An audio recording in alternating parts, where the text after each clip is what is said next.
You can hit record and you can say we're live again. We're live. Let's be. It's the keyword. We're live. Prime Minds are back. We are all the way up to the great number, episode number 23. And I know you hear my voice. It might sound familiar. This is King Dab. It's been a while, but we're back and we're back at it. I'm joined by the Dip. I'm joined by Z Mackin. And it's been a while, guys. We haven't even caught up yet. But how are you feeling? What's going on?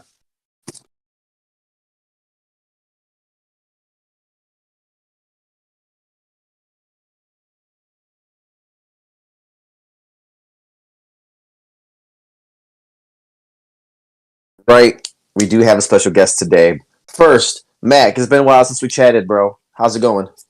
Oh man, it's wonderful. It's a beautiful weekend in the Pacific Northwest, and I'm fucking pumped to get back and talk with the boys. Gonna have a very special guest on today, and then get down to some dirty with some CA chat afterwards, man. Oh yeah, there's a lot to talk about, a lot to catch up on. With CA, a new combat guide came out. Combat itself came out. I hear that's fucking fun. We'll get into that later. And then some information on pets and beetles and what have you. So, oh yeah, a lot of shit happening. CA's fucking moving. But let's save that for a little bit later, and we'll do some market talk with By the Dip, our resident specialist over here. But let's get right into this. Look, we got a very special guest today on our first episode back. This his name is Stephen Bliss from GTA fame, Vice City. If y'all spent a lot of hours like I did on Vice City, you've seen a lot of this cool-ass art that just got you into the mood. And Stephen Bliss is joining us today to talk about his art and to talk about a new project. Bring him up, man. Let's chat. Let's chat with our guest. Yeah. Steven, can you hear us? I think you might be on mute. Steven is here, Mr. Bliss. Oh, he keeps going back down to backstage. I'm going to bring him back up. Yep. Let me.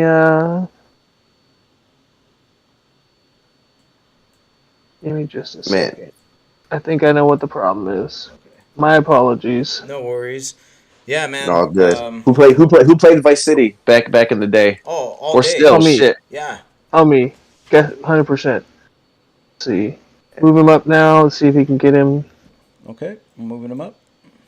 All right, Steven, can you hear us now? Mr. Stephen Bliss is in the building.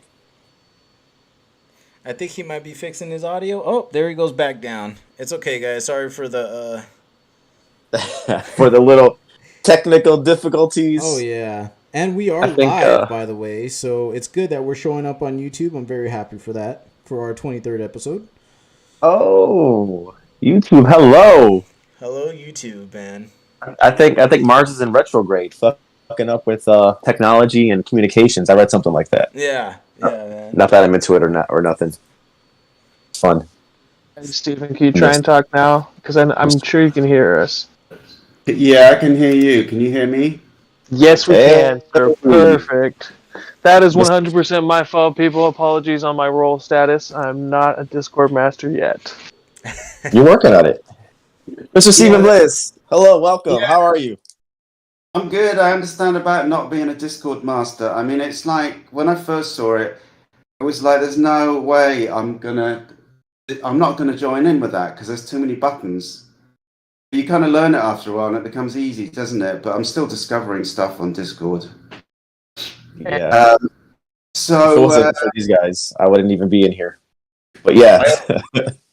Obviously, I love it now, and I love talking to the community, the Fear City community.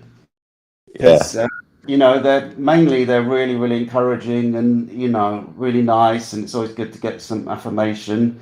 As of course, moaners turn up occasionally, as they do in every community. But at first, I would tell them to go and fuck off. But now I'm really, really polite now. That's good. You need some support. So hey, keep them on your side. Yeah, I mean, Discord taught me how to be a nicer person, I have to say. Oh, good. So, I'm glad for it. So, Stephen, I know you have a project coming up, but let's back way up. Maybe over a decade or so. I understand that you played a very big role in the art of GTA and Vice City. Explain that process. What was that like? Was that first of all, like, how did you get into art, and what made you think about doing art for a video game like that? Well, I'd already been doing art, as a living, earning money for about, I don't know, like since 1986. Okay. And I only got to go to art college because my art master told my parents that I was pretty good and I could earn money from it. At that point, art college was really not very respectable, and I was supposed to go in the Navy and follow the family tradition. So after about 6 months of leaving college, I went to Japan and worked for a company called Hysteric Glamour, fashion company, and I was there for about 2 years, and that was pretty mental. But because of the work I was doing in the 90s, Sam Hauser loved some of what I was doing. I had a company called Steroid that was selling high-end streetwear, and I did a cover for Massive Attack versus Mad Professor.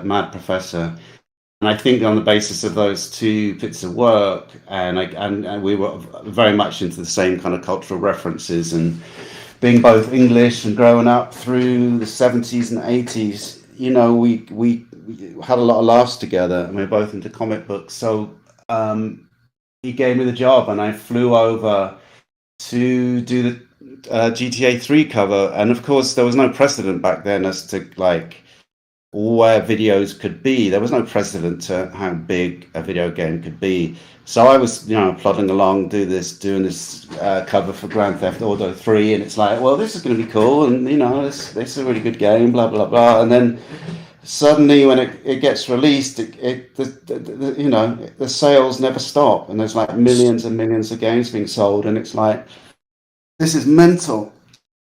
Yeah.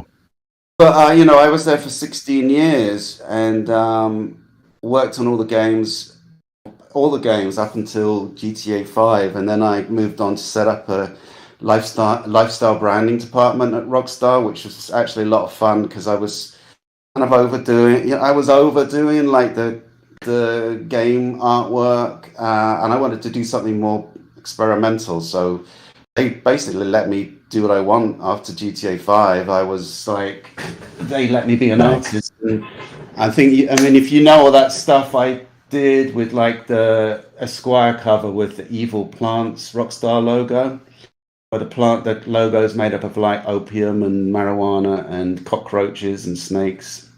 Nice. It's on my We've website. got that in the images. We've got that. It'll circle through eventually. Keep an eye out for it. Yeah. Nice. So Nice.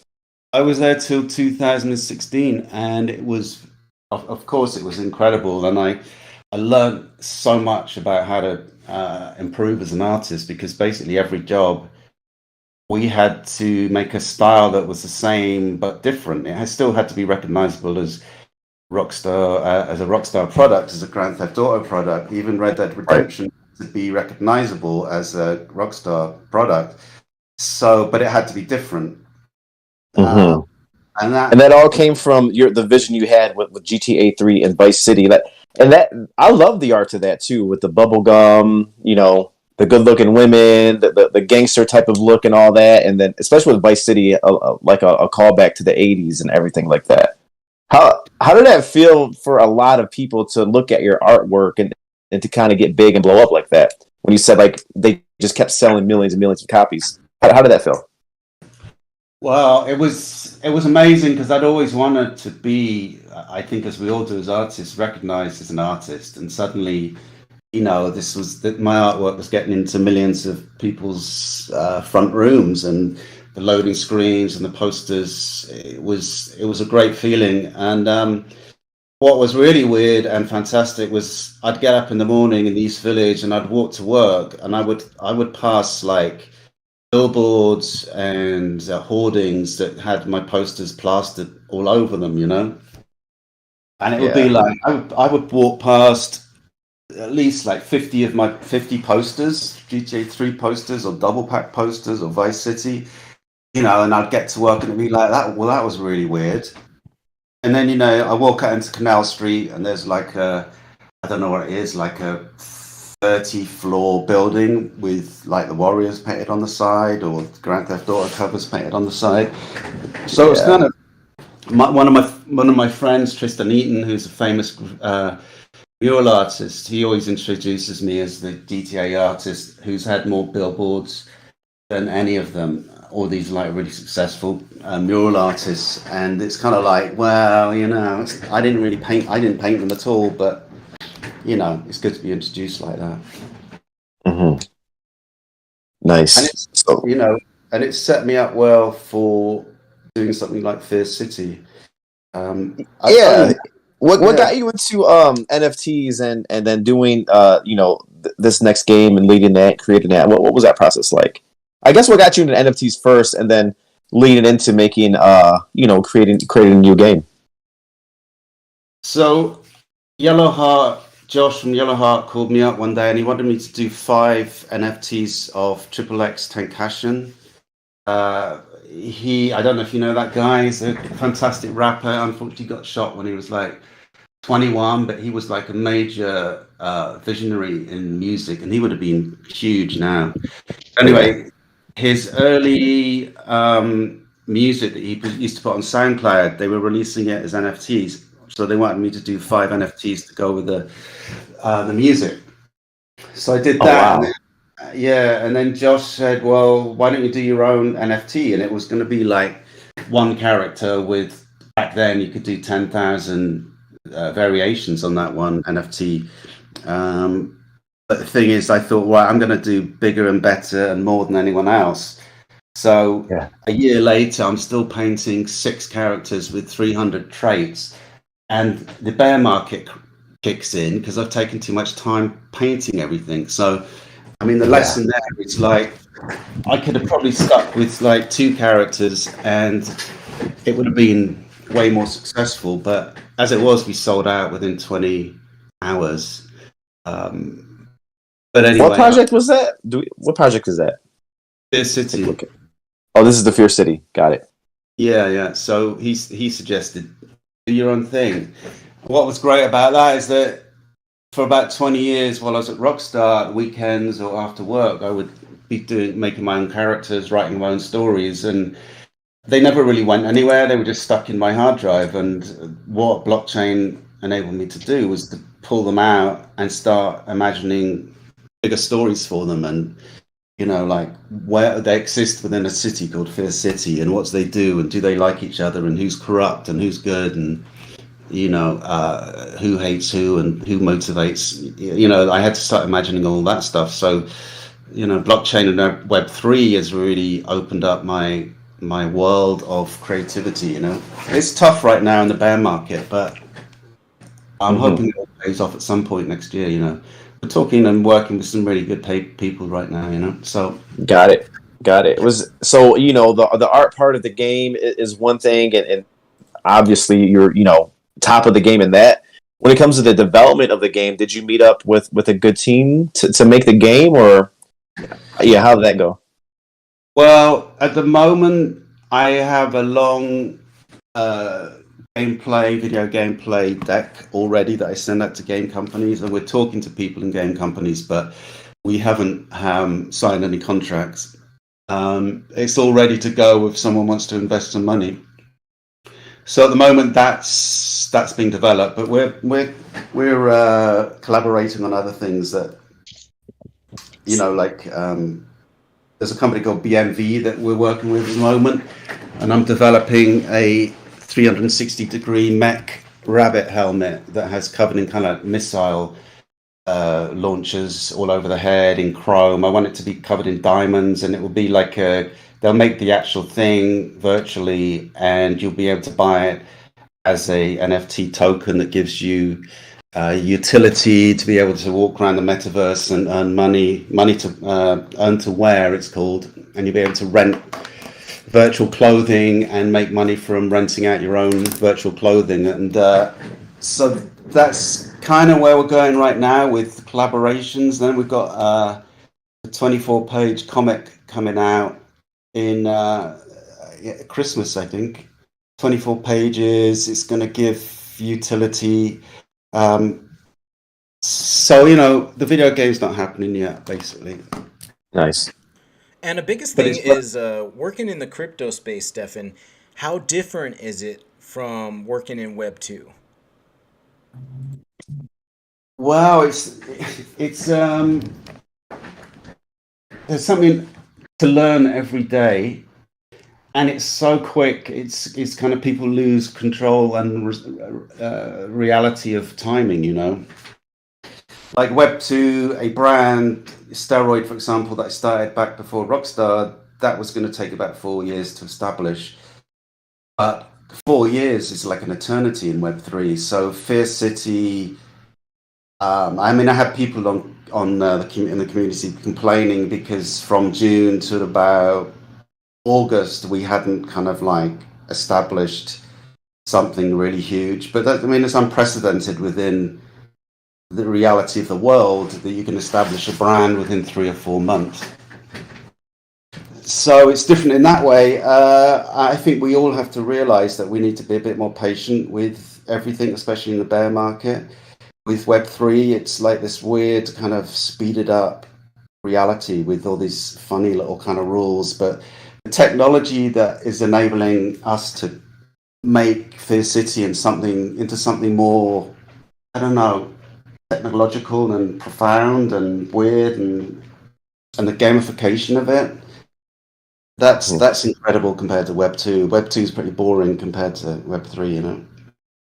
Right. Yeah, definitely. I mean, so you talked earlier about coming out with a 24-page comic book series. How does that incorporate into the Fear City metaverse and the ecosystem that you guys are building? We the 6 comics. We're doing 6 comics. Each one is an origin story of one of the Genesis characters. So the first one is Thumper, who's a vigilante teenager that wears the head of a cuddly rabbit that's been possessed by an entity, and he goes around Fear City killing off criminals.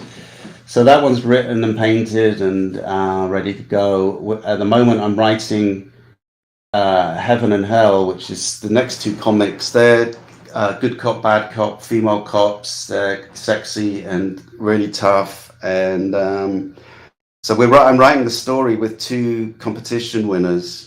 So we had a competition in Discord to write a story about Heaven and Hell.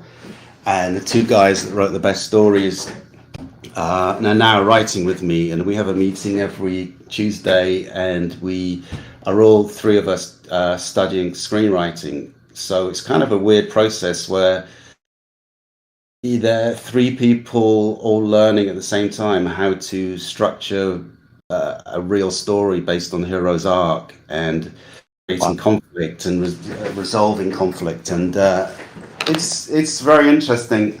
So those 2 we'll start work on those next year as regards the story when we've finished it.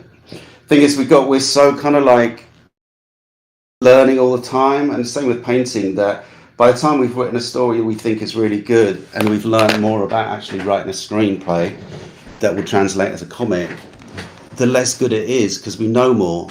I've been having that with painting recently. My painting's been getting better, but it means that when I start a painting, it's at one level. By the time I've nearly finished the painting and got better during the painting process, the beginning bit looks rubbish. So I've got to repaint the whole thing again.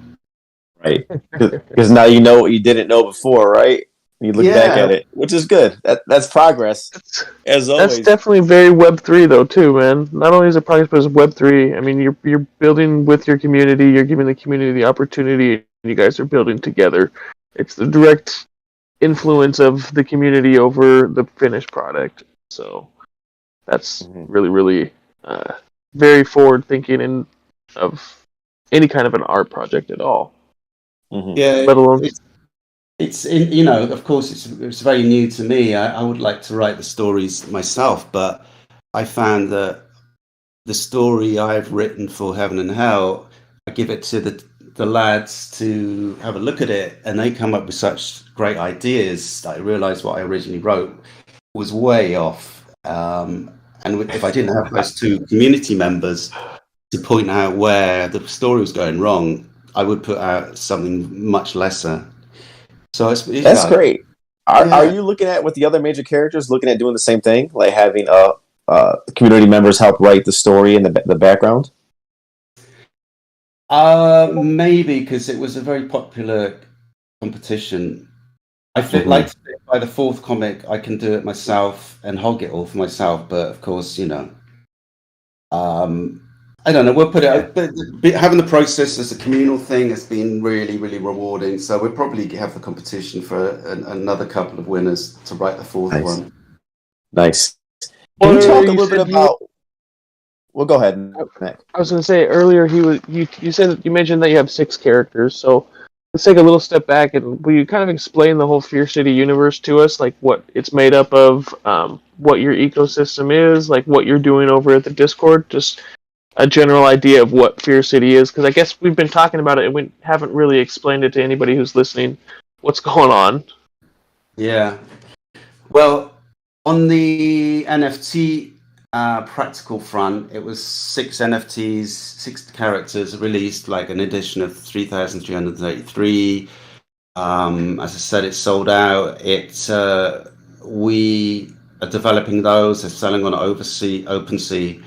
But as for the actual city, Fear City, it's a Gotham-esque dystopian city that's mainly 70% female, really tough biker gangs, and a corrupt ex-Hollywood star mayor who's been married like 15 times. She's very popular because, just like Trump, people recognize him from television, so they vote, and she's a terrible leader.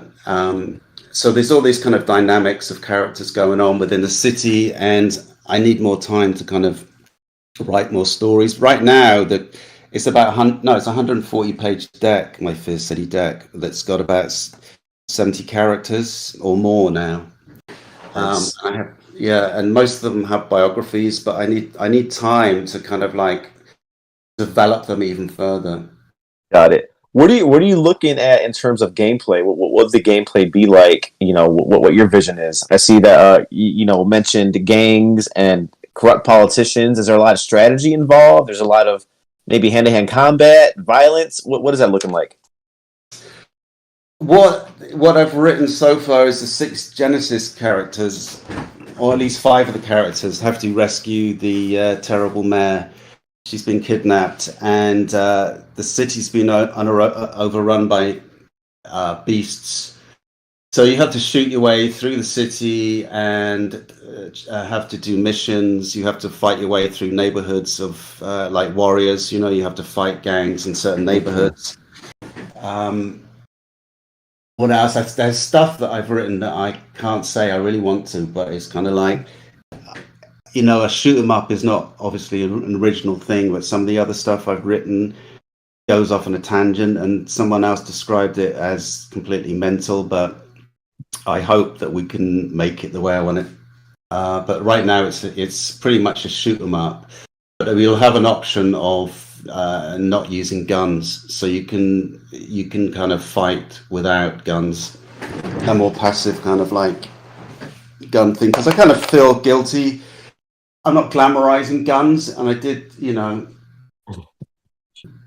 but it's Right. tough not to use them. GTA was probably one of the most gun violent games out there, right? So, which I enjoyed a lot. So no shame in that. One of the best games ever made. Yeah, I mean, what can you do? It's like, especially boys. I mean, we all love shooting guns. I mean, I grew up kind of like we would shoot each other with bits of wood because we couldn't afford to buy kind of plastic gun lookalikes. My son, it's all about shooting zombies and stuff, and video games. So what are you going to do? I think men have yet to kind of rid themselves of that kind of caveman violent nature. Of course, there's a lot of women that are involved in gaming, but it's predominantly men, isn't it? It's predominantly males. Escapism, straight to violence. When obviously, if you had to accept the job to go do GTA, you had to have some interest in gaming. So, like, did you play games when you were younger? And if so, like, what games did you used to play? We we were like my friends and I. We were all into. We were playing like the game with Game Boys when Game Boys came out. That was our thing, and we were completely addicted to them. We it just sounds so lame now. Like we were really Oh into, man, and those kind of like Game Boy games. I feel like a real lame saying that, but anyway, oh dude, I love That's what we playing had. Tetris. Tetris, I love playing that. Dr. Mario, any of that kind of old stuff. It was fun on the Game Boy. yeah, and we would play this racing game called F10. That was incredible. And after that, I didn't play a lot of games after that. And the first game I played was GTA 3, in 2001.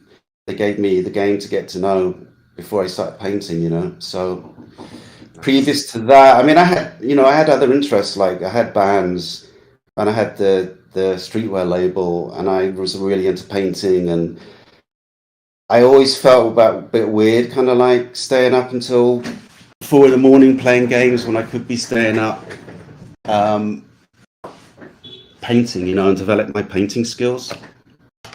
Working on that art. Actually, the next, someone's got to do it, I guess.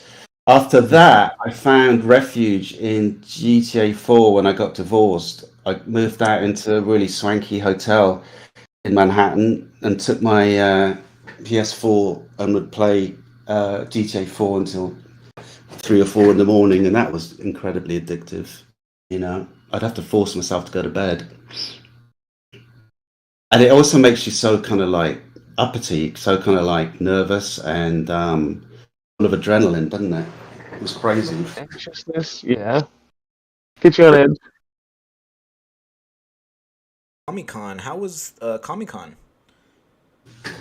It was fantastic. I got there and I thought I really don't want to be here because I've been really, really into my work recently. Well, for ages, always have been, but recently, kind of the pandemic bubble. I'm really, really got into my pandemic bubble of sitting down at 10 in the morning and working till 2 in the morning and just painting. So I was kind of like out in real life, surrounded by noise and thinking I really want to be back in my bubble. But as it turned out, it was one of the best weekends for a long time. I met some really good people.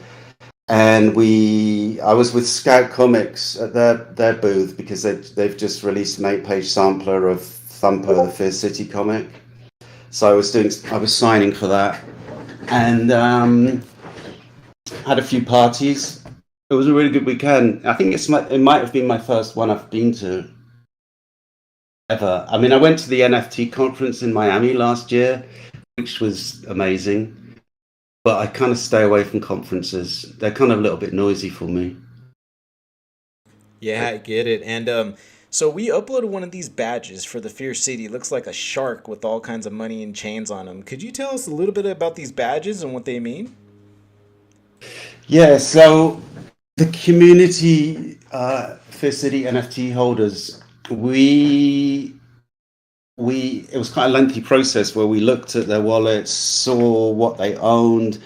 If you own over 30, you're an Overlord Supreme. That badge has a eagle gangster with a AK-47 painted on it. If you're a legendary holder, there's 6 gold legendaries out there. Then you would get a gold Barb, the Mayor of New York legendary badge.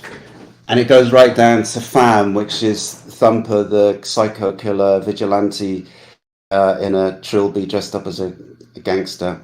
But the shark one you're talking about, we're going to give one of those away, but we need to devise what kind of like a question or a challenge so that they're worthy of winning one, because they're selling on OpenSea at the moment.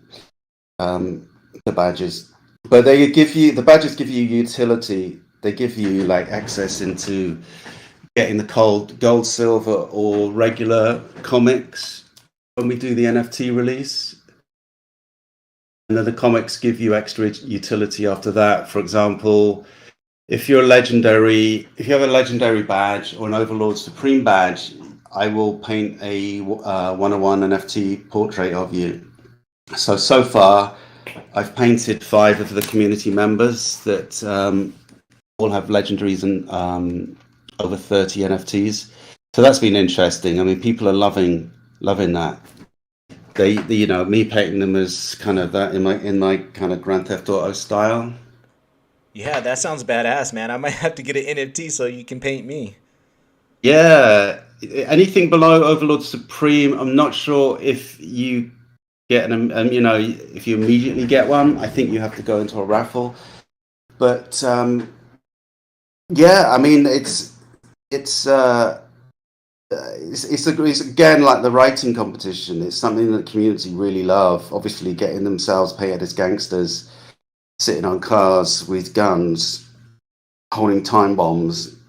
It's great. They're loving it. Nice. What about the PFP you have right now with the mask, the woman with the sucker? Is it a certain character? So that's the mayor of New York. That's the mayor. All right. She doesn't look like a mayor, but she's kind of like messed up and a bit I confused. like her. Yeah, I like that one with the lollipop. Obviously, is a kind of reference to Lollipop Girl from GTA 4. Oh yeah. There's a lot of little Easter eggs in all the traits that suggest different things and relate to different things. Like there's a few of the traits octopus tentacles that come out of the eyes of certain characters.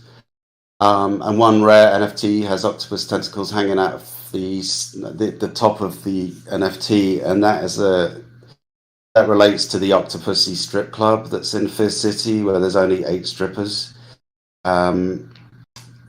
Obviously based on James Bond movie Octopussy, but anyway, so there's lots of Nice. different references, and that one is a GTA 4 reference.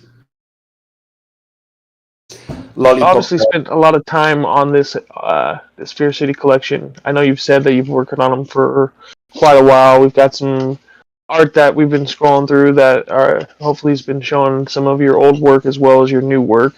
I myself have a young daughter who's an aspiring artist. What would your number one piece of advice be to her? She's a young teenager and she's not really trying to necessarily make it big, but she wants to make some money off of her art so she can buy herself things.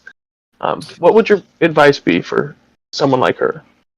Well, there's a lot of opportunities now for younger people to make money from their art, whether it's an NFT or setting up a Shopify store. There's loads of stuff available to people now.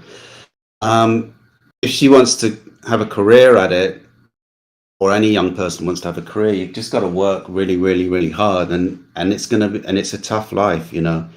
I don't know anyone from my art college that survived. What is it, like 30 years since I left college or something? I don't know anyone else who survived it. I mean, I only survived it because I couldn't find anything else I was very good at. So I just kept on doing it until I got better and I could make decent money from it. But for young people, they've got to expect to kind of make sacrifices. They got to work really hard. They got to always aspire to be better. They got to get used to the idea of disappointment and then picking themselves up and getting on with the work again. But if people are not that serious about it and just want to make money, I mean, there's loads of stuff, isn't there, at the moment? But the problem is there's so much competition. So your daughter would need to find some kind of angle that would set her apart from everyone else who's doing it. Okay. Get her own style, pretty much. Like obviously, your style has helped you create your image and brand, and that's what.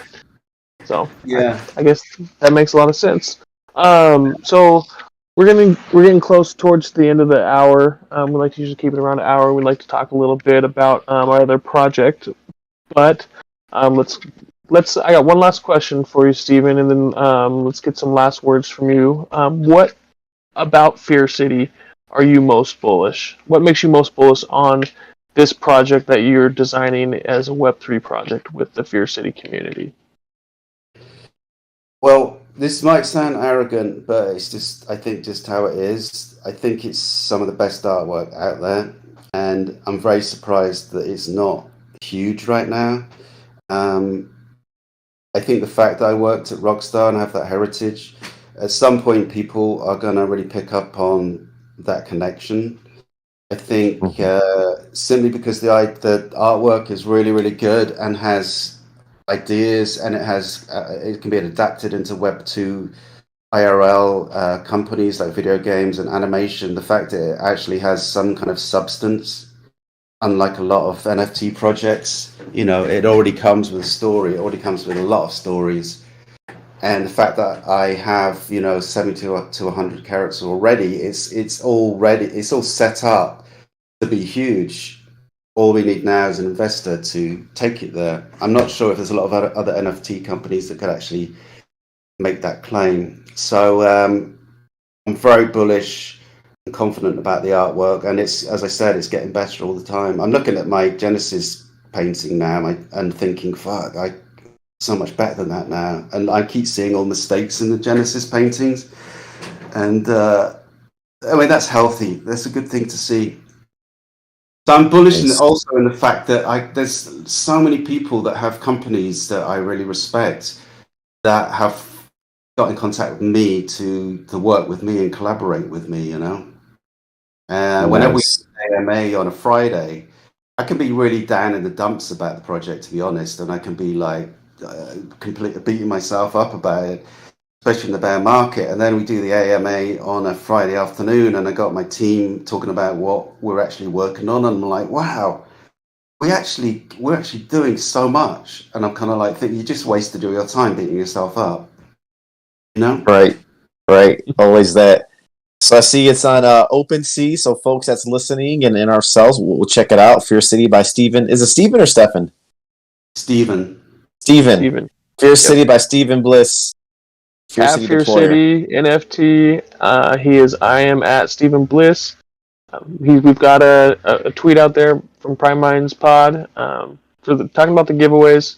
Steven, it's totally up to you, but I think if you want to do some kind of community contest, I think it would be a great idea to have people go ahead and create their own art based on the Fear City collection, and then tag Prime Minds Pod and tag Fear City, and then we'll give it like 72 hours from when this starts, and then you as the artist, if you want to pick your favorite one to give the badge, and then us as the Prime Minds will pick our favorite community art piece and give a whitelist spot to Champions Ascension Elemental Mint.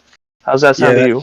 That's a really good idea. And if some of your listeners that haven't actually joined the Discord community, Fear City Discord community, want to join. That's going to be one of the only other requirement. Once you put that tweet out that you've tagged Fear City and Prime Mind Pods, join the Fear City Discord. There's a link in our description for this video, and put your proof in social proof. And everything that shows up in there, everything that shows up in the Fear City Discord social proof will be an entry, and we'll get access to it.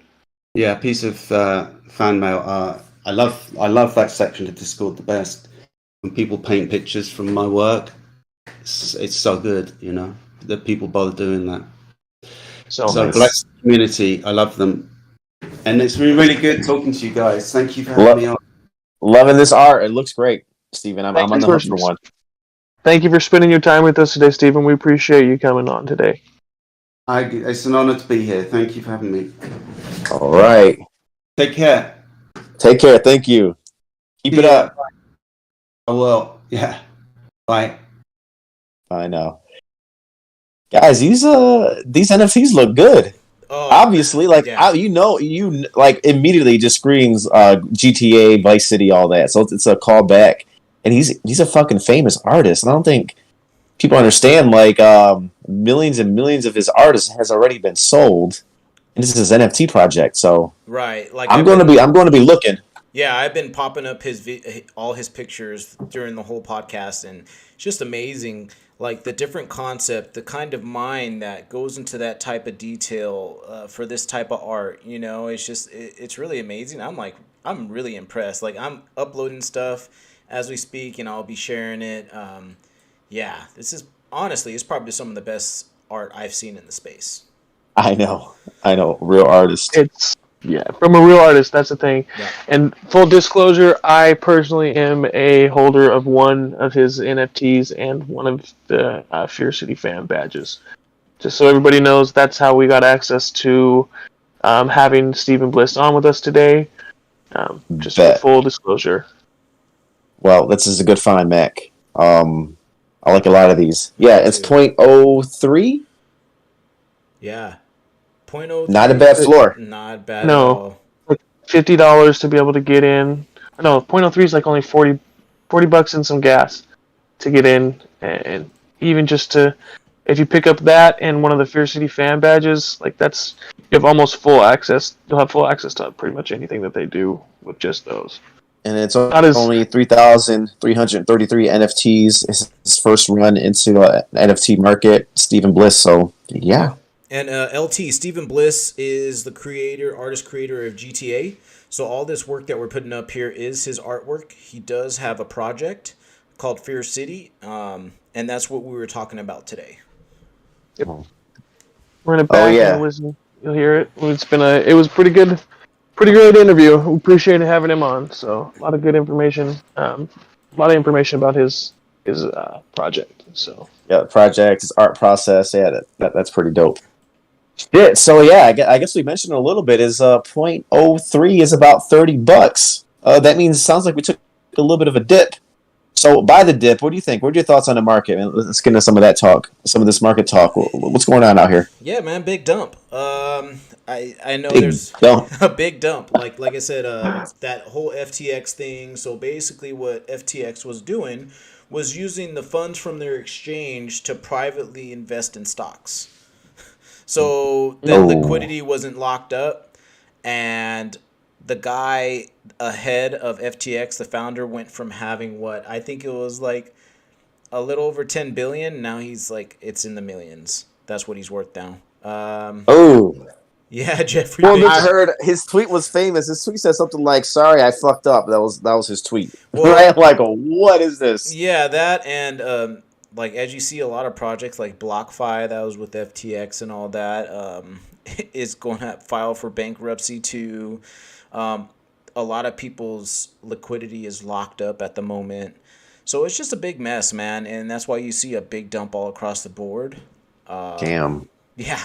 Yeah. So it's kind of like now you're going to start getting regulators in this. You're going to start seeing a big push for even more regulation because of this. See, and it's like projects like this, man, like FTX, like Luna. It's projects like this that really hurt us in the crypto space, because that's what people are afraid of, right? And when you hear NFT, when you hear Web3, that's what you think about. And honestly, all of us have experienced rugs, right? Yeah. So you tell me NFT, like if I'm just a regular person, or if you tell me it's a Web3 space, like what I think of rugs and Ponzi schemes, right? And it doesn't help when big exchanges like FTX do something like this. Yeah, because that's what grabs all the headlines. So if you're not into it yet and you don't know that there's some reputable companies, some that are not so reputable, and you're just hearing the headlines, there's big rugs, people losing all their money, or they're doing shady things and behind the scenes, it's good. People might not want to get in, or they'll think twice about it. So not a good look over here with that. No, not really. But in a lot of positive news, you do have a lot of projects like Champions Ascension, like some other games that are coming out that have really, with this Combat Alpha recently coming out, man, it's just, honestly, it's phenomenal. I'm trying to, I'm not, saying it because I own the NFTs. I'm really saying it from a gamer's perspective. And I think Z-Mac can agree, like, it's fun to play. Yeah, that was intro 2 days ago now, right? Yeah, Thursday. Yeah, So was there? Well, yeah. I'm sure there was a lot of hype leading up to it, and then game's out. And what's the general sentiment? Are folks liking it? Everybody's enjoying it, man. Everybody is having a blast. There's a couple people who are having technical issues, and I don't know if that's just their own personal equipment going on, or if there are like server bugs that people are experiencing. But for the most part, like I've had an absolute blast, man. Wow. Like, I've been into fighting games since I was younger. I played Street Fighter, Tekken, Dead or Alive. All those games, right? Mortal Kombat, obviously, all those games. I played Smash Bros, all that stuff. Like, this is a blast, dude. Wow. This is definitely the people who made this game. Props. Not only the developers that we know your names, but the people who are behind the scenes that we do not know your names. Yep. Props. Like, this is a very fun and engaging game. It is. Nice. So when you start off, we're in alpha. This is what this is, right? And we knew that you're going to be able to choose between certain characters. These were characters that were selected from the community, and what are those characters you can choose from? So you can choose from the AOS, the Karkadon, and the Whisperer right now. Okay. And is it just 3 with all the same traits, or is it? It's 3 with different traits, different divinities. I like to think the AOS is more of a long-range fighter, and then the Whisperer's balanced, and then the Kark's just like a tank. Nice. 100%. AOS is the only one that has an actual long-range attack. And it's 100% fairly fucking cheap. Like, yeah. Like, they called out, you guys called out earlier, I'm already fucking, I'm kind of a little bit of a sweat on this already, but, like, there's already ways that you can cheap skills, cheap fucking run around and just attack people from afar. And nah, it's like one of those things where it's like you could sit from afar and chip away at somebody where it's never a fun fight, right? Yeah. Like, the AOs having the one, they have the skill that it shoots out a rotating ball, and it's just super cheap. Okay, I see. I see her. The damage she causes is a little bit higher than the rest, but then her defense isn't up. So if you get a hold of her, you can kind of get her. Yeah, you can ragdoll her. That's the part. With the Kark. Okay. For sure. Oh, the Kark could just tear her apart. Especially if you get... They have the life Kark where you could just get them in a horn lock. Yeah. You could wreck her real quick. Yeah, definitely. All right, so do you guys like playing with? What's the character you like the best? And then it looks like each type of character is represented in these 3. So, but what character do you like? I enjoy the Whisperer a lot. Really? I know you're the tank guy. You like the tanks, though. I do like the tanks. I'm just not good with them. You gotta get a little bit more practice in, huh? Yeah, and you know, this whole week I've been doing evaluations and just been very busy running on the ground. But I've been watching and I've been analyzing, and yeah, the Kark. If you're a skilled player, the Kark is going to be really, really dangerous unless they do some type of nerf. Mac, who do you like playing with? I love the Kark, man. Whoever's life Karkadon that is, great champion, very much so. I'm a fan of, like, I am House of Death, but I am fan of life's parts abilities, very much so. They gave us a breakdown recently. CA broke out a version 2 of the combat guide. Yeah, and told us what all of the different parts. Actual abilities will do by breakdown by house. So yeah, life parts give you restoration of health, which is clutch for surviving long battles. Yeah, and especially what's really OP is anything death, because like if you get bit or if you get hit with death horns, you're automatically just gushing out health. Oh yeah. 100%. You take double damage pretty much if you get hit with death horns, I think. So what does a divinity do that's different with death or life parts? How does that? Is it just more of a damage? It's a stronger version of the attack is the easiest way to think about it, right? You're doing slightly more damage and slightly longer effect. So like for example with the life horns where you knock someone's body out, if you have just a common horn, you're going to do X amount of seconds. Let's say it's 2 seconds, right? But if you have the divine horns, you may be doing like 2.6 or 2.8 seconds. And that's enough time to get in an extra swing or finish a swing and start into a new combo sometimes. So Divinity may have like a role in being able to combo into different moves quicker. And I think it's a knockdown too, for sure. Right, a little knockdown effect. And so the life parts, you get your health back. The death parts, it's like a it drains the health when you hit the opponent. And arcane, it looks like some sort of agility effect or stun effect. What is that like? Arcane's all over the place, man. So like arcane, I know for the arcane claws, it makes it so that your abilities don't go into a cooldown effect. And that thing was so OP on Thursday that they had to change it already after the first 4 hours. They had to change it because none of your stuff would go into cooldown for 2 seconds, which means you could get a bunch of different attacks off it once you got them in that loop. And then so they change it down to 1 second, right? Which does make a difference, but the arcane tail makes you switch places with your opponent in the ring, right? So completely different effect. Yeah. There's a wild card almost. Yep, it is almost. And then the horns they do make it so that you do increased damage. Okay. So like they're all different. The arcane is like the smorgasbord of different effects.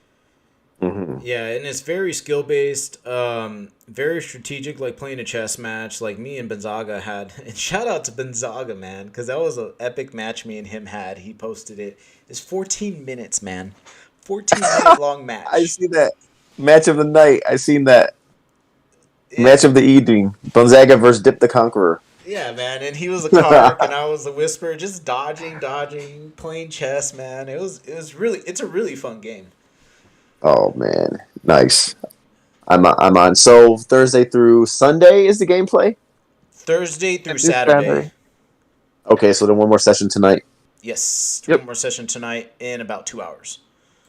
Go get yourself a computer, Dev. Whatever else other plans you had can wait. Go get a computer. Today's a special family day. I've been I know. Congrats on that win, I'm man. flipping your stuff. Yeah, congrats on the win, by the way, Dad. Oh, we're not talking about no wins. We'll talk about that. We'll talk about that more when we get the chance to catch up. But yes, Dav has done some good things recently. That's right. So shit. Next week will be the new week. With this being Alpha Combat, it looks like from what I'm hearing is that they're taking all the information in and nerfing things, making things better like they said they would. What are y'all feeling like how's this going? Where do you think this goes? The game's great. Obviously, I think we expected that. How are you feeling about it? Seriously, man, like CA's changed the game. There it is. I've researched so many projects of lately, and by far, like, but this gameplay is just the next level. Like, it's already solidified. The first day I played it, it solidified it.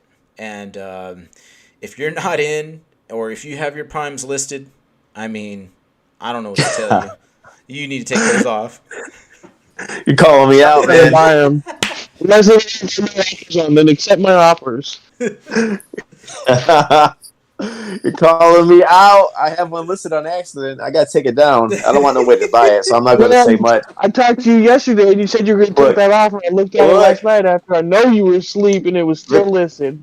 Because I drained my wallet, man. I drained my wallet right in time. I have the gas to take it out right now. So nobody $2 to delist it, man. I'll send you $2, Dab. Yeah, You're that. Right, send me $2. I'll delist it. Prime Minds.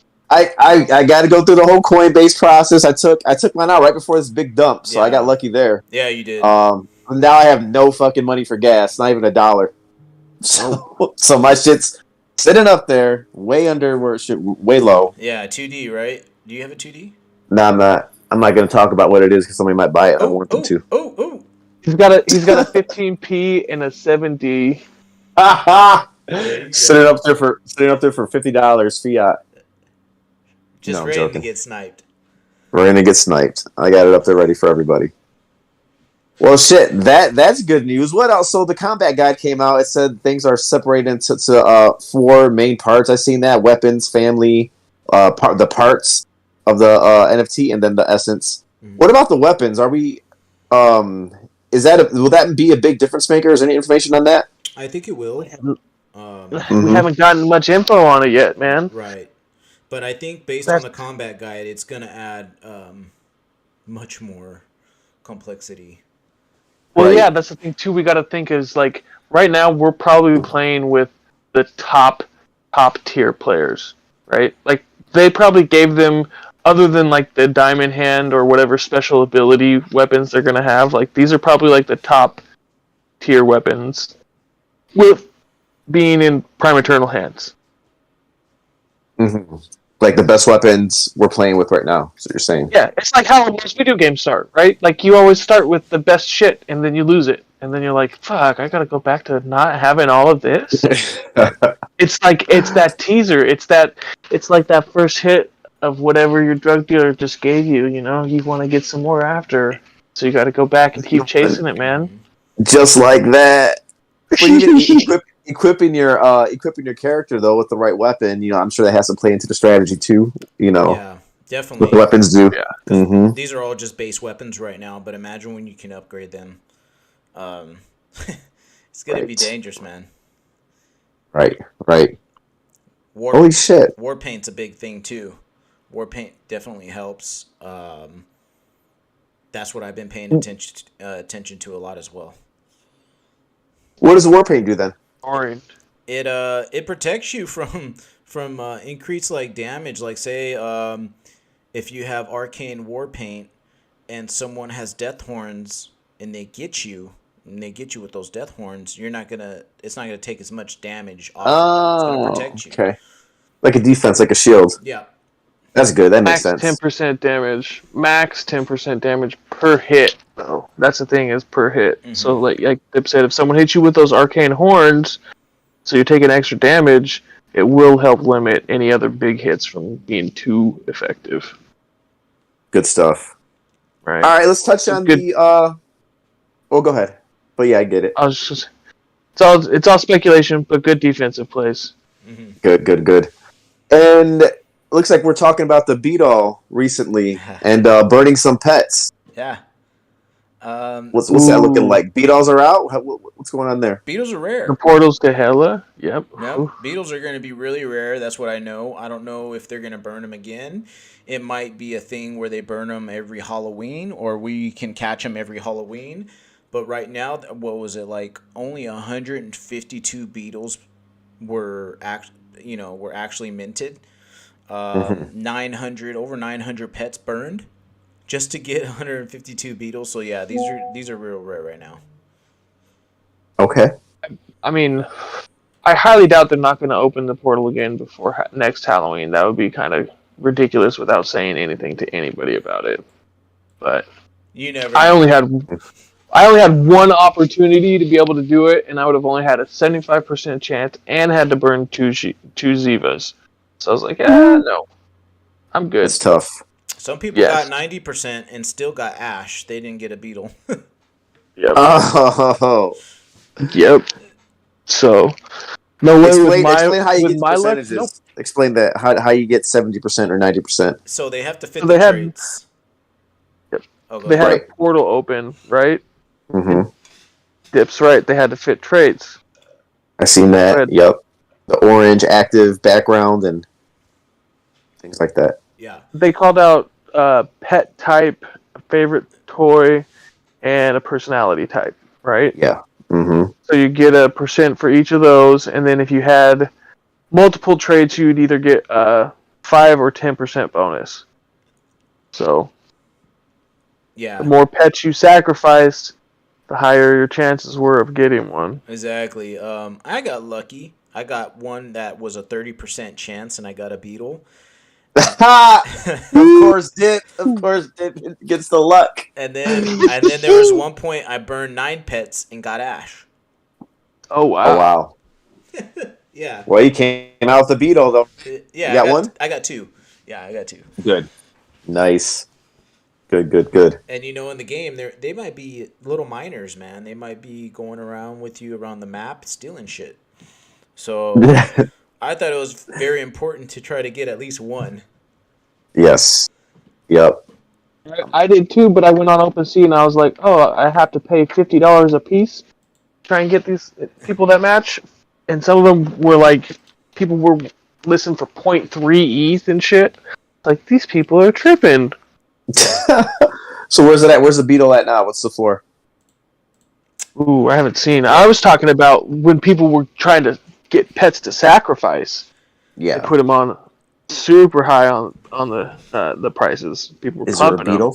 Is there a beetle floor? Let me see the beetle floor. I'm gonna look at the beetle floor right now, and it should be in the pets. But yeah, the beetles. I think they're worth. They were high during the event, but let's see how they are now. Yeah, I can pull them up too. Yep, there's 200. Yeah, I think it's time for me to get some. Okay, we have them at 0.3 floor. Wow.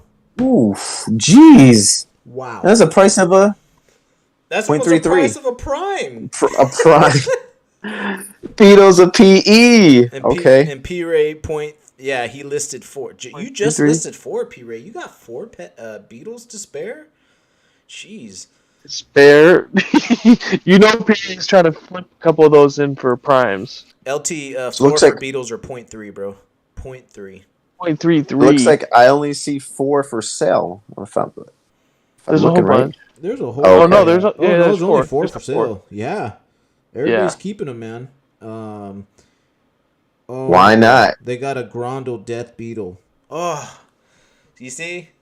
Oh, it is, guys. Sorry, Dip. Yeah. Look at this. Look at now you're shopping. Yeah, who's owning this? Who's ever wallet? Who's this wallet? Spider Drop owns it. Spider Drop. Let's make a trade if you're watching this. Make a deal. I do got an arcane beetle. I got an arcane beetle I can trade you.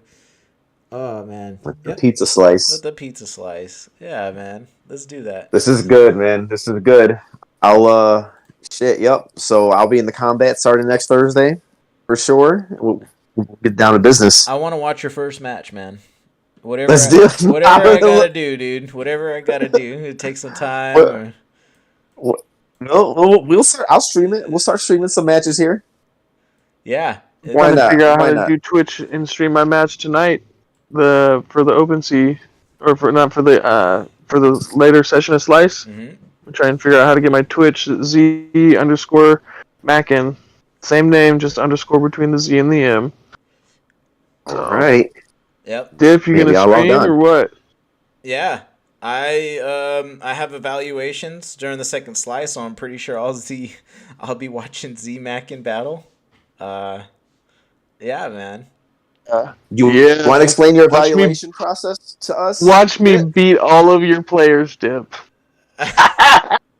Do you want to give us background on what this evaluation thing is? Because I don't even know. Do you want to catch us up, or what do you want to do? What do you want to talk about? Want to talk about that? I mean, the evaluation process is just it's with us it's fairly quick. Are you looking for good fighters? What is this whole thing? You got to tell me. Give me background. Yeah, I'm looking to see how well they catch on to the game without instruction. So right off the first of the bat, I just say, are they using their movements well? Are they using their dashing? Are they adapting to the game mechanics well? Did they study the combat guide? Because if they did, then they would have a better idea of how the combat's going to work. Just stuff like that, man. Because when you're searching for the best players possible, that's what you got to search, right? Right off the bat. And I've evaluated some players that are just elite, right off the bat. And then Damn. you evaluate some players that are like, okay, they might be an average player in the future. You can kind of really see it just by like for instance, Z-Mac, and when he started playing, he started dominating right away. So that's kind of what Damn. I look for. That's promising for you. Yeah. Early dominations, promising player. Oh yeah. Early Mac, domination. you're a stud. Mac is a stud. Okay. So, do you want to give us background info, like on how, or is that determined, like what the evaluations will lead to, and what that looks like for a good player? Or are you figuring that out still? Yeah, some stuff I can say, some stuff I can't. But yeah, if they meet the requirements, then definitely they're gonna have a very good opportunity to make an impact on the game and be compensated for the time they are playing. Okay. Yeah. So I can't say too much, guys, but I promise you that it's going to be a very interesting next couple of months. Damn. So get your skills up and hit up Dip. How, like, if people want to be evaluated by you, or are they reaching out to you in boxing? How's that working? I'm keeping my eye on a couple of people. But okay. Yeah. Well, you'll find them. They don't find you. You find them. I kind of have an idea who's really good at this game. Because I know a lot of you. I've been watching a lot of your matches. I've been trying to play. The first session I played quite a bit, but I've just been so busy with other stuff that most of the time I'm watching matches. So I already know a couple of dominators out there, and yeah, next couple of months are going to be interesting, especially for Champions Ascension. So if anybody ain't on the ride now, man, get on it. Get on. It's still a good time to get in. It always is. It seems like. Yeah, before the train leaves, man, get on that train. For sure. I think last subject is the Elemental Mint should be coming out. What's the new date and what's that looking like? What are your thoughts on that? So it was supposed to be, as we know, in for Halloween, but they did push it back, and I think it was a smart thing for them to do, because this combat alpha entices people to actually go and participate in the mint. It is a free mint. You have to get your whitelist. They moved it to December. Don't know if it's going to be early December. My guess, just me speculating, is probably going to be in mid-December, maybe around the same time the combat alpha came out. Seems like they like to release stuff around the 10th. So yeah, that's a good season. Everybody's inside. It's winter. There's a fucking recession still. It might be cheap to do a free mint and play a good video game. Oh yeah, and I mean the Elemental Mint is going to be your access to play the game. So if you haven't got a Prime, or if a Prime right now is just too pricey, because I think the floor is around 0.4, a little above 0.4 right now. Wait for those Elemental Mints. They're just going to be a free mint.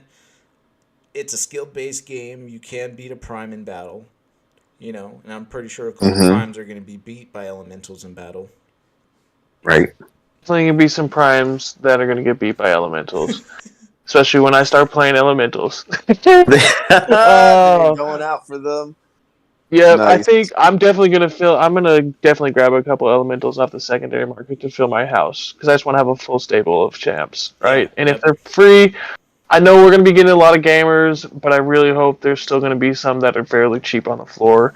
And that's going to be beneficial for us as a community anyways. I kind of think it's going to be a week or two later than the 10th, like right before Christmas. Right. If they do the mint right when a lot of kids go on Christmas break, like that weekend before Christmas break, I think that would be a really good time for them to do it, because there'll be a lot of kids that are on their phones and computers a lot and see all the advertisement they could put money into. And if they have something brand new and just started vacation, what do you think they're going to do with their entire Christmas vacation? Yep. Fucking play Champions Ascension, bro. Hell yeah. And tell their friends about it, and that's going to drive this. That'll be a really good, if they mint right before Christmas break for kids, that would be optimal time, in my opinion. Yeah, and you got to think that, even with the, recession in talks and things going down, people are still going to play the games, and especially Champions, right? If you can get an Elemental for free and pay a couple bucks in gas, like, And this combat is really fucking fun. Like, I could play it. Honestly, I was playing, and then when it was over, I was like, really? Already? Like, it was one of those. So Every session dip, and I feel the same, bro. Damn. yeah, man. So y'all already hooked? It's an addictive game. For sure. And they haven't even introduced any of the outside stuff. Yeah. Like, this is just the PvP. Right. There's no PvE, no MMORPG, no building, farming, collecting, no tokens. This is just combat, and it is awesome. Yeah. Shout out again to the entire Champions Ascension development team. Yeah. You guys are fucking killing it. Yeah. They are definitely killing it. And it's not even to that point, it's not even your own baby yet. Like, think about when you play with your own NFT, how much more of like a connection you're going to have to that in the outcome of that game. Well, that's the thing too, is you have, right now as it stands, we have 9 players to play with. So you have an easy way to be able to determine what the fight could possibly be like. Mm-hmm. But there's currently 7,600. Imagine playing Mortal Kombat and having over 7,500 different players to choose from. Right? You have to spend a little bit more than a quarter to play as each different character. But that doesn't even include the 10,000 elemental mint, nor any of the multitude of offspring that are going to be coming out of all of the breeding. And the scary thing is, the highest we've played with was the 2 divine. I'm really interested in what these 3 divine and higher are going to do, and how OP their moves are going to be. Yeah, that's really interesting to me. Yeah. Right. Especially when you take into house effect. Yeah. Oh, yeah, yeah. Is there any 3Ds on the market these days? Expensive. Very. It went up. I think what? Yeah, sure. 2D floors, what? 3 ETH? 2 ETH? Something. I don't know. My Champions Ascension tab keeps going back automatically to Avs and seeing that it's still listed. Oh. So let me get back to their original channel and throw a filter on really quick. Yeah. Yeah, see, 3 ETH is about almost 2 ETH floor. See, I mean 2D. Yeah, 3D is 1.89, and then 2.1. So it's a little bit higher than 2 ETH. And there's one under the floor. And then Sphinx, the play to the P2E and only 18 and over. You know what, man? That's a good question, but I think that the open world is probably going to have a bigger broad of different ages, I believe. Because we got to remember, this is not only battling. You're going to be able to do dungeon raids. You're going to be able to do missions. You're going to be able to do just a lot of different other game modes. As we see the mini games as well, with the crab and the dodo and the exploration of land, maybe farming, maybe mining. So I could see a lot of different ages playing different aspects of the game. Oh yeah. All right, guys. I guess we're launching the game, huh? We're here. Shit. Yeah. It's fucking looking good. Yeah, definitely, guys. I'm bullish, man. I bought another Prime. Last week. Oh, bro, I got offers in on Primes right now. Like, I just put an offer in while we were talking on another Prime. So. Oh, you see some good ones, huh? There's one that I already put an offer in, and they lowered their buy now price. So I'm just putting in another offer. You know, the 0.01 below that, to see if I can get them to just come down the extra 0.01. yeah, just nudge them a little bit. Oh man, shit. So yeah, you need to get in as soon as you can get in the game, man. Get in it, because it's fun, dude.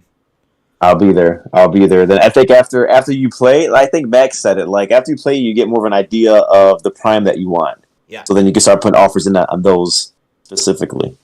Yep. Bliss, if you need that $5, let me know, or sell me your shit. Yeah. We'll see. Yeah, it's all good, bro. Nice. I'm delisting I hope I'm delisting. I just didn't want to do that whole. Sometimes you get lazy. I didn't want to do it last week. I told you I'll give you $5. No big deal. I'll send you $5 and you can delist it. I need $1, literally. He's like, I need $1. Yeah. One. If you got it, send it to me, Mac. You know it, Dad. I got your back, bro. Send it to me. All right, guys. Shit. This was a good time back, man. I'm glad we're back in the groove of this. Feeling good. Parting words, Mac. What you thinking? I am so bullish right now on this entire project. Like I said, I've got an offer in. I asked the woman if I could go and spend some extra money, and she got so pissed at me. So I'm like, oh, fuck. I can only do one for now. I was gonna try and pick up 3, bro. So Is your and Mac? I know you've been our resident NFT degen for a while. You made me and dip into NFT degens. Mm-hmm. Is a lot of your focus just back over here? Are you still degening across NFT space? What are you doing? I'm all over the place, man. But the new projects, I'm kind of definitely tapering off of new projects. I've got quite a few, and it's all games. All games, man. Almost everything that I am interested in tends to be game focused in some way, shape, or form. Yeah, because NFTs and gaming just make so much sense to me. My boy owns a rare operator for Shrapnel too. Yep. Okay. Yep. And I just bought a couple legendary boxes for the Harvest. Yep. I got some pirates for Pirate Nation. I mean, I got all kinds of stuff recently, man. So I'm still out here DJing hard, bro. Just not spending as much time trying to invest into new other projects. Nice, doubling down NFT gaming. I still lurk in CA all the time. May not be as active posting, but I'm still lurking all the time. So. Got it. Dip, how you feeling, man? I think you gave us a preview. You're bullish. Unpack that. How you feeling about it? Yeah, not financial advice, but I'm definitely DCAing champions. Yeah, man. Thursday was just really a nail in the coffin for me, man. They really surprised me. Like, Oscar Hobbs to the team, you guys are absolutely fantastic. Just building in this bear market, dealing with all the market conditions and everything, sentiments. Like, you guys are doing an amazing job.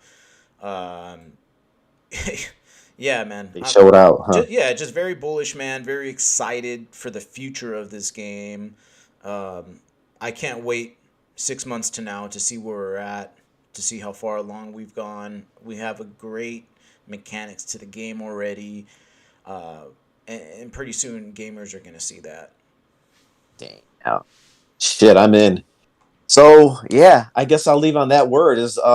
I've not played yet. I guess I'll have my first experience next Thursday. But I'll tell you what, if fucking Z-Mac and Buy the Dip is saying this, that I'm fucking also bullish. We knew the game was going to be good, and it exceeded those expectations. Shit. I'm about to take my little Prime that I have listed. I'm about to take her off of the market. And I'm going to get my equipment, and I'm going to sit down here and fucking play and get in like the rest of everybody else. So, fuck it, LFG. LFG, baby. Let's go. See you in the arena, right? Oh, yeah, I'm going to sweat, too. I don't know if I can make the cut, Dip, but you'll see. Like, I got a little bit of skills. I can do a little something. All right, with that said, this was episode number 23. Check us out. Any other announcements, guys, before we go? Yes, 100%. We do have another Champions Ascension whitelist giveaway for anybody who's listening. This one's going to be 72 hours. All you need to do is you need to go onto the tweet that we put out that essentially says we're doing the free giveaways. It's linked down in the description, and go ahead and put on there Ascended. Just put a comment on there, Ascended. Make sure you like, retweet, follow everybody that's on there. Everybody that's put Ascended as a comment on there will be entered into a drawing for that Champions Ascension whitelist giveaway in 72 hours. All right, guys? Damn. Dope. I need one of those myself. Maybe I can win. Can I win? Everybody can win. That's what I've been told, is everybody can win. So. All right, I'm doing it, man. Even a Prime Mind host? All right. Gosh, I mean, that would be kind of skeezy for us. I'll wait for the next one. I might just live stream it and do a double roll and be live streaming it after I get your ass. Right. Fuck it, I'm joining. We'll see what happens. All right, y'all. This was episode number 23. We're back on schedule. Hear us next Saturday, and every other Saturday, unless something else happens. Until then, as always, prime minds think alike. We're out.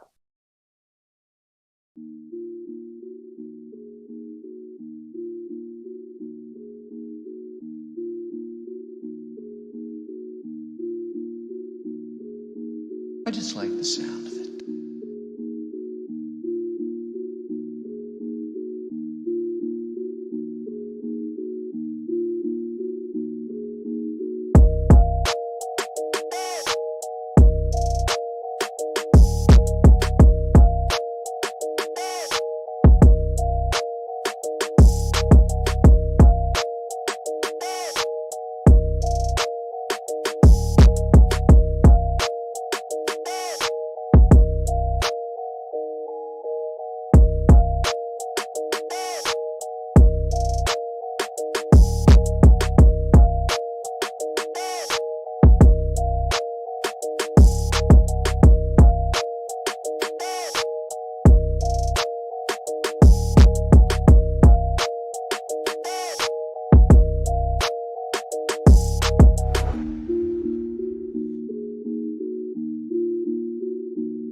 I just like the sound.